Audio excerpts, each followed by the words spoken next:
On this channel just the other day, Tony Fauci, no less than Tony Fauci, admitted in public that actually we have no idea what effect the COVID vaccines might have on women's fertility, on their menstrual cycles.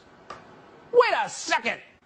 Remember when suggesting that could get you bounced off of Twitter and Facebook as a conspiracy theorist? Well, it turns out it's true. Here's Tony Fauci. There's been a number of studies. New York Times just did one about menstruating cycles and how that is affected by vaccines.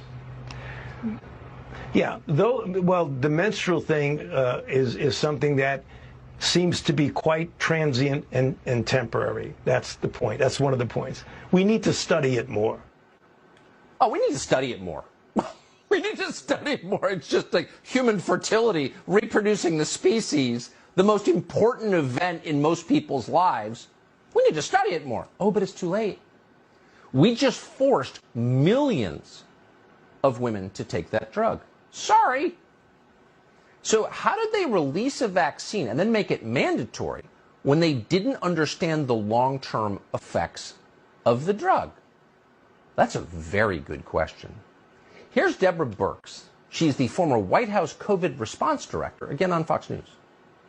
I knew these vaccines were not going to protect against infection, and I think we overplayed the vaccines, and it made people then worry that it's not going to protect against severe disease and hospitalization. It will, but let's be very clear. 50% of the people who died from the Omicron surge were older, vaccinated. What? Stop the quote. I knew these vaccines were not going to protect against infection. Really, Deborah Birx? But somehow you forgot to mention that as people were being fired from their jobs for not taking this on the premise that if they took it, they would never be infected? When do you get criminally charged? Soon, we hope. And then there's the effect of the COVID vaccines on the elderly, the population most at risk. According to The Lancet, no less than, vaccinated people around Joe Biden's age are 80% more likely to become sick after taking the COVID shot as compared to unvaccinated people. Wait, what? 80% more likely to become sick after taking the shot that was supposed to prevent them from getting sick?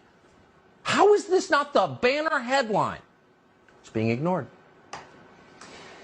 Well, as one scientist wrote in the Journal of Virology, quote, the study showed that immune function among vaccinated individuals 8 months after the administration of 2 doses of the COVID-19 vaccine was lower than that among the unvaccinated individuals. So it's not just that your natural antibodies were more powerful than the vaccine. We've known that for a long time, though they lied about it.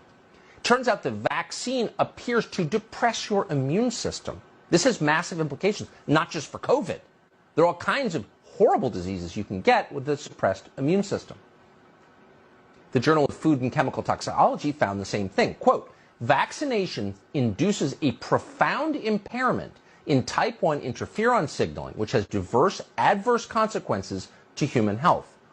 What the hell?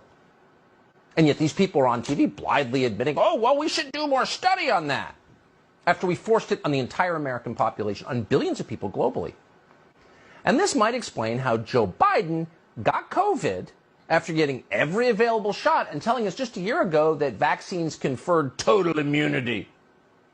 The various shots that people are getting now cover that. You're okay. You're not going to get COVID if you have these vaccinations. Hey, folks, guess you heard this morning I tested positive for COVID, but I've been double vaccinated, double boosted.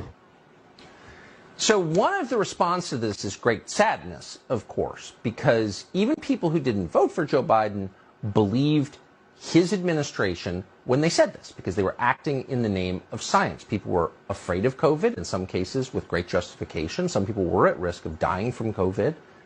And they reached out and accepted this drug on the promise, told to them repeatedly that it would save them. And you know, Deborah Birx said, so I knew it didn't really work. So the question is, why is no one being held accountable? Why is the party that promised to hold Big Pharma accountable ignoring this? They're not saying a single word about any of these lies from the pharmaceutical industry.